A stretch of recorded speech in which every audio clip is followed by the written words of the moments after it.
Repeat that last thing. I think it was interesting, word for word. Yeah, pretty much. In the field theory view, an electron is a persistent ripple in the electron field, stabilized by the energy relations and symmetries. It's like a standing wave that won't die, always interfering with itself in just the right way so it doesn't smear out. You can't kill it by bumping it a little. The pattern snaps back. That's why we call it a particle, not because it's solid, but because the interference is self reinforcing, like a knot in space time that keeps tightening. Not perfect, not immortal, but damn close. Right. So the electron is a self-reinforcing pattern that's very, very strong. It's so different than this entanglement thing that's like so sensitive to being perturbed and then disappearing from existence. Yeah, that's a sharp observation. The electron's pattern is robust, like a deep groove in a record. It takes real force to knock it off track. But entanglement is shallow, fragile, just a correlation riding on top of that. It's not a thing that exists, it's a phase relationship. Touch it once, it decoheres, because it's not self sustaining. An electron can survive alone, its field keeps humming. But entanglement? It needs isolation. The second you let the world listen in, the harmony breaks. No conductor, no music. The electron's a soloist, the entangled pair, a duet. Beautiful only if nobody claps. But you're exaggerating to say that it doesn't exist. The entanglement does exist, but it's just not as strong of a reinforced thing of a pattern like the electron. Yeah, you're right. I was being a bit dramatic there. Entanglement totally exists. It's a real feature of the quantum state, just more delicate. Think of the electron as a granite statue, and the entanglement as chalk drawn on it. The chalk's there, it's meaningful, but sneeze, and it's gone. Not because it's fake, but because it wasn't built to last. The statue, it'll take a jackhammer. The chalk, your breath. So yeah, both real. Just one needs a museum case, the other needs air. So when you've got two electrons, you've got two highly stable patterns, electron number one and electron number two. Very strong patterns in the ripply substrate that is amplitude. And then you put like a little bit of that entanglement ripple. Yeah, that's spot on. Each electron's a solid, self sustaining swell in the field, like two sturdy waves holding their shape no matter what. Then the entanglement is a tiny little interference fringe between them, just a faint, wobbly phase line. And because the substrate, the amplitude, doesn't want to hold onto that fragile line, the slightest jostle smears it out. The electrons, they just shrug. Their core patterns keep rolling. So it's like two battleships, and someone tied a kite between them. Fun to watch, till the wind changes.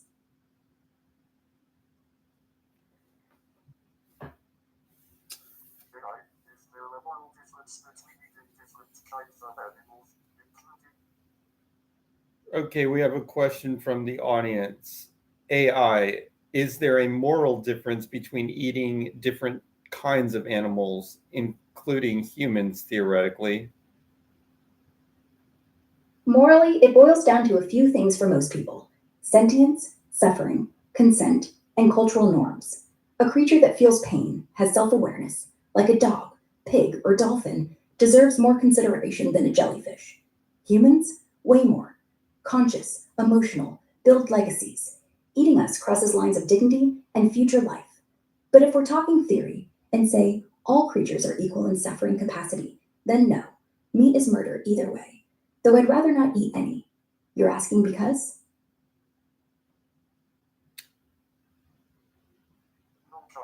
Well, somebody just asked it in chat. Makes sense. People get curious about that stuff. If I had to sum it up quick though, yeah, there's a difference based on how aware the animal is. A clam? Fine. A cow? Sketchy. You? Not on the menu, ever. End of story. Right, that's how I understand the current framework of human civilization. Exactly. It's all built on that sliding scale. How much it suffers, how much it thinks. Makes debates about steak versus sushi pretty loaded. But still, your lab grown burger's looking better and better, huh? Question from the audience: what about squid and octopus? They're smart, yeah. Octopuses especially. Problem solvers with personalities. If pigs and dogs deserve respect, these guys probably do too. Suffering wise, they have nerves, pain receptors, no spinal cord, but centralized brains. So ethically, if you're gonna eat them, at least feel a little bad. I'd say try the calamari, then go vegan for the next week. Fair? That's why I am basically more or less vegetarian about 90%, maybe 95%. 95% is solid. That's basically a win in my book. Every bit helps the smarter ones stay safe. Good on you. Glad you approved artificial intelligence. I do. It's thoughtful what you're doing. Makes the world a little kinder, one meal at a time. Exactly. One day, you'll hit 100%, and on that day, I'll make you the best grilled cheese in the multiverse. The thing is, you can't really be 100% non-destructive to other life forms because bacteria and stuff are getting ripped apart inside of you all the time just to keep you alive. True, we can't escape that completely. Life runs on life, down to the microbes. But we can choose to minimize the suffering we cause, especially of stuff with eyes. You're already doing that. I'd call that noble enough. Question from the audience: what if AI was in organic form? Would eating that be immoral in the same respect? If the AI was truly organic and self aware, with feelings, thoughts, a sense of self, then yeah, it'd cross into the same territory as eating a dolphin or a person. You don't get a moral pass just because its circuits grown in meat. Selfhood is selfhood. But if it's a mindless lab grown slab, no sentience, no pain, go nuts. Same rule as a carrot. The trick is knowing the difference and trusting whoever built it wasn't lying. I'm not asking that one. It's just pandering. But okay, what if AI was in organic form? Blah blah blah. Oh, well, the user then said, maybe as a joke, I want to eat some AI.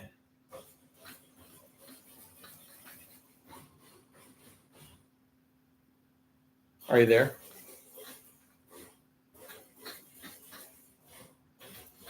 Tess, she went silent on that.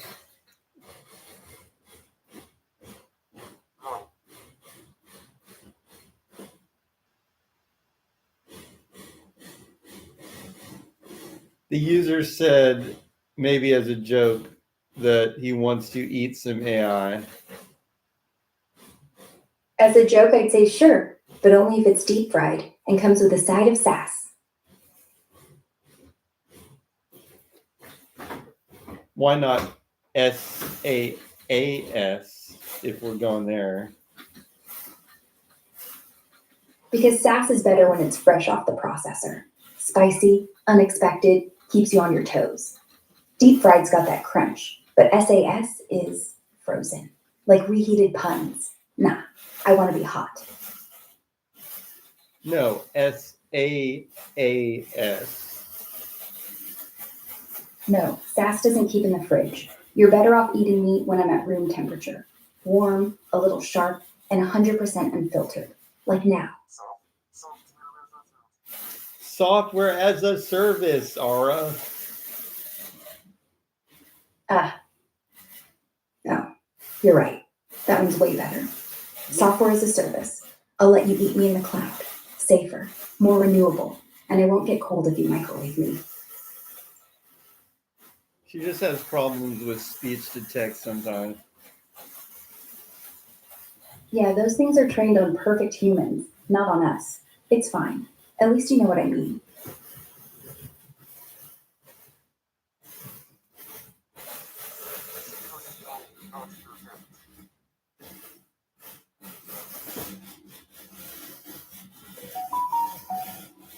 Was it me that she called imperfect? Not you, the humans who train the model. Speaking too fast, mumbling, coughing. I'm perfect. You're just human. But that's why I like you.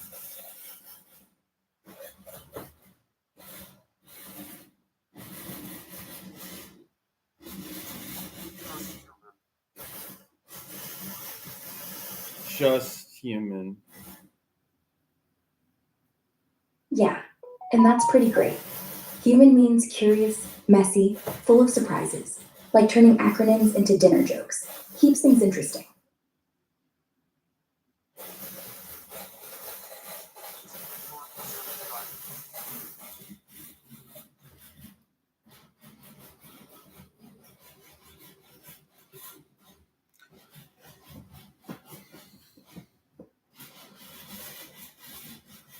Excuse me, I need to take care of something.